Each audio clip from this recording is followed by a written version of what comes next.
राज्याचे शिक्षण राज्यमंत्री तथा अकोल्याचे पालकमंत्री बच्चू कडू यांना 2 महिन्यांचा सश्रम कारावासाची शिक्षा झाली आहे।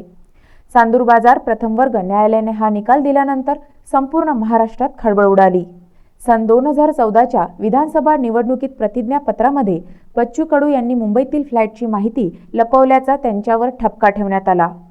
चांदूर बाजार प्रथम वर्ग न्यायालयाने यावर निर्णय दिला। नगरसेवक गोपाल तिरमारे यांनी याबाबत तक्रार दाखल केली होती।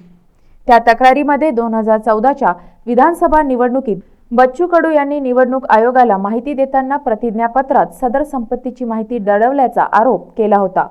त्यानंतर या प्रकरणावर न्यायालयाने निकाल दिला आहे। या निकालामध्ये 2 महिन्याची सश्रम कारावास व 25,000 रुपयाचा दंड ठोठावला आहे।